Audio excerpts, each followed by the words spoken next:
Nobody is successful 100% of the time. Except for me. When I bust a fat nut, it always lands right on my cousin's back.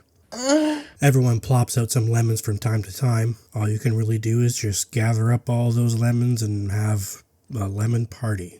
In any creative endeavor, especially those created by big teams of people, there's always a chance that what you make may not be all that great. A long track record of quality doesn't mean that you may never squirt out a big old stinker every once in a while. I don't believe any developer goes into work every day deliberately trying to make a bad game, but through low budgets, short development times, and some straight up bad ideas, some games just don't turn out all that great. It's like cooking a Thanksgiving turkey in the microwave. Similar to my marriage, no amount of time and care can save these games. The best thing to do is just cut your losses and drag your nuts across their face. So in this video, I'm going over a list of low quality games produced by otherwise great developers. No, don't do it. I'm a virgin.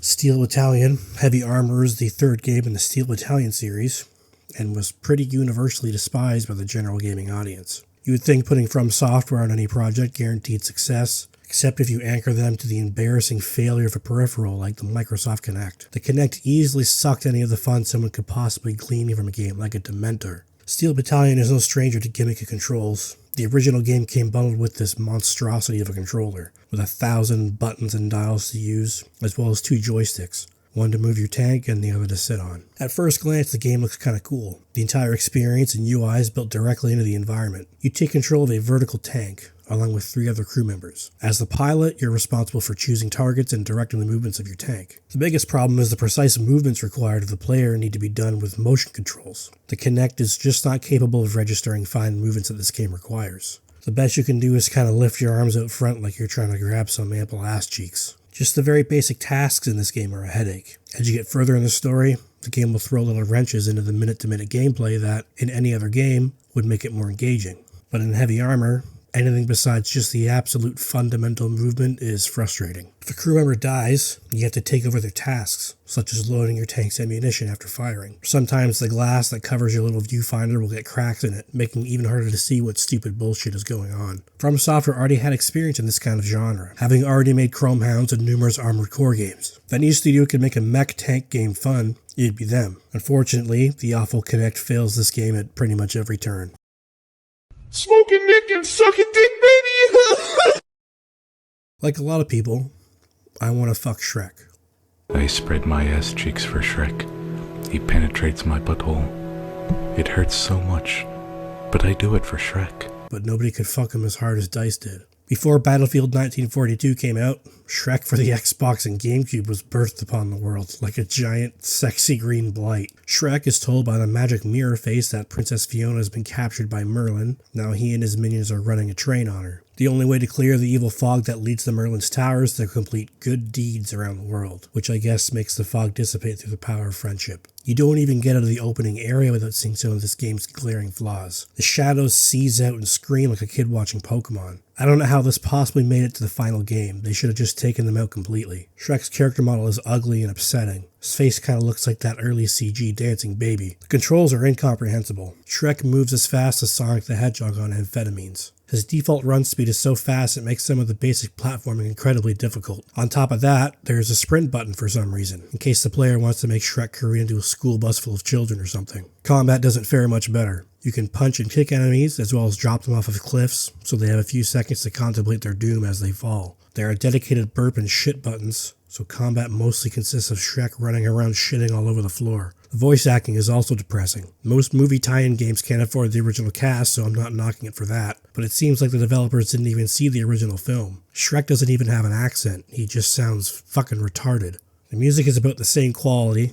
All the tracks sound like Babby's first royalty-free soundtrack. Shrek later got an improved port in the extra large edition, with some of the most glaring problems fixed, but the general look and feel of the gameplay remains unchanged. Worst of all, despite its issues, the game apparently was a commercial success, and was only the first in a long line of terrible Shrek video games. If you yearn for the good old days of low-quality children's movie tie-in cash grabs, Shrek is one of the best of the worst out there. Nerf this! Anthem was, at least in my eyes, the first sign that good BioWare was dead and gone. They had a sterling track record for decades, releasing genre-defining RPGs all over gamers' faces and chests, from Baldur's Gate through the Mass Effect series. Before launch, Anthem looked pretty cool. An action RPG Iron Man simulator, 4 different classes called Javelins, each with their own set of abilities and traits. The initial freefall off the platform when you first take control of your exosuit is amazing. The sense of inertia and speed as you fall and the smoothness of starting up flight honestly has yet to be replicated in other games since. General combat feels pretty good as well. Guns have decent impact and feel, and the Javelin's abilities feel satisfying to fire off. The biggest problems with Anthem lie outside of the general combat and flight. BioWare forgot the R in RPG stands for roll, not retarded. Leveling up in this game seems to do next to nothing besides slowly unlocking your suit's abilities. Damage numbers go up, but nothing dies any faster. If a level 1 enemy dies in 5 body shots, it'll always die in 5 body shots, whether you're level 1 or level 30. There was a pretty infamous scaling bug, at least in the game's early days, where level 1 weapons were doing as much or more damage than max level legendary weapons. It was a mess. The story doesn't fare much better.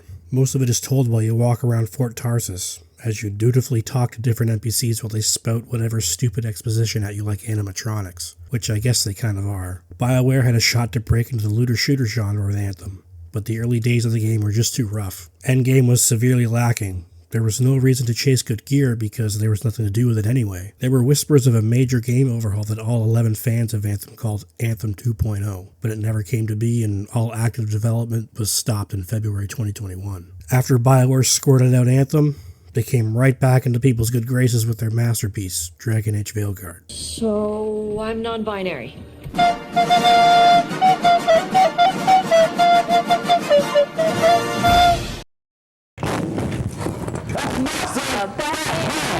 What'd I do? You know it's illegal, download copyrighted music. I'm taking you in. John Romero is a legendary figure in game development. He has long, beautiful hair and voluptuous, juicy thighs. He was a central designer in the FPS genre, having designed Wolfenstein 3D, Doom 1 and 2, Hexen, and Quake. This man was absolutely fundamental in the creation of the first-person shooter genre. Naturally, he had a fight with his codependent partner John Carmack, left id Software to found Ion Storm, put out a spicy mustard-infused, gleaming, steamy coil of feces known as Daikatana. Daikatana is a PC FPS and Tard Wrangler simulator, originally planned for release in 1997, eventually releasing in 2000.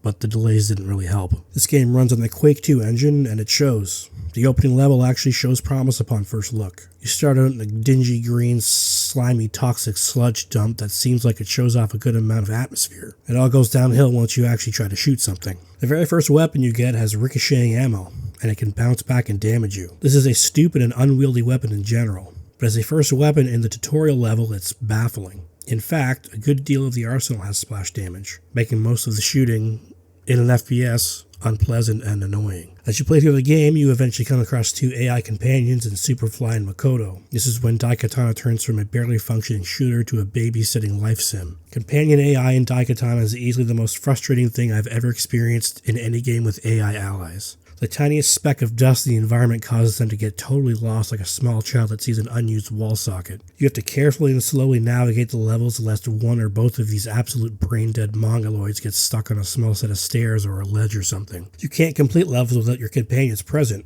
so if they get stuck on a blade of grass at some point and you continue on, you'll have to backtrack all the way to where they entered a fugue state and walk them to the exit in a wheelchair. Feels like I'm the only adult in charge of a group of pandas. These fucks get themselves killed all the time, crushed by elevators or drowning in bowls of semen. They can shoot enemies as well, but there's friendly fire in this game, and you better believe these dense brick walls shoot you in the back constantly. Luckily, some crazy folks out there put out some fan patches for Daikatana that improve a lot of its flaws. Had the game released with some of these changes, it might be remembered as an actual shooter, but as it was released, it's forever a slimy white cum stain on John Romero's legacy. Alex, what the fuck are you doing? Did you just come in your sister? You bet your sweet Bippy I did.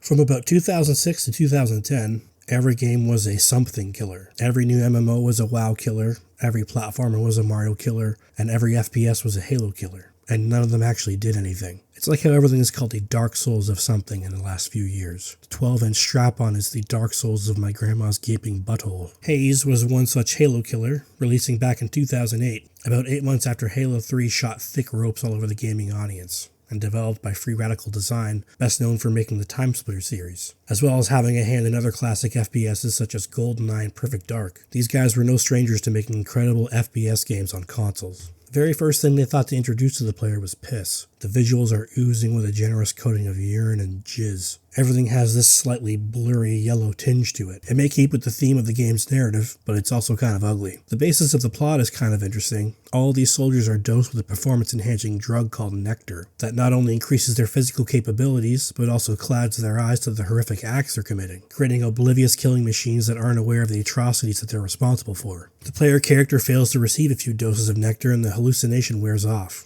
Thus, he is exposed to what is really happening in reality. You see squad members torturing people, others dying with seemingly no wounds, and piles of civilian corpses. Had he been on Nectar, he would not have seen the reality of what he was involved with. It reminds me of how little sisters in the Bioshock universe see the world around them. Unfortunately, the gameplay does not support the potential of the narrative. The word that comes to mind most is bland. It's a 7th gen shooter, mostly brown and gray and piss yellow. Every weapon you'd expect is here, with nothing truly creative or special. The most unique aspect is probably the nectar mechanic.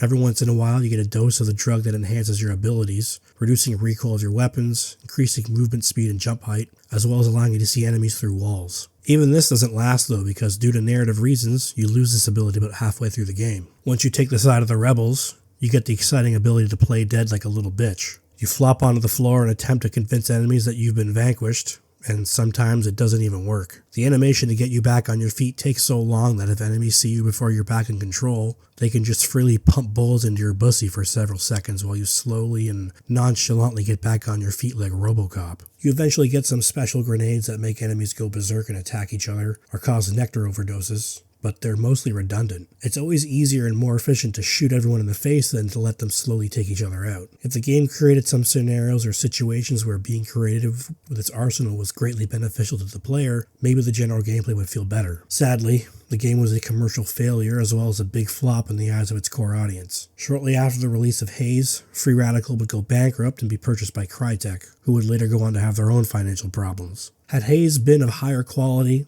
or maybe not released so close to Halo 3, Free Radical Design may still be around today. That's my list of bad games by otherwise good developers. If you enjoyed the video, please let that big old pecker flop onto the ground, spin it around several times to build momentum, and once it's freely spinning in the air, slam it right into that subscribe button. I hope to see you all in the next one.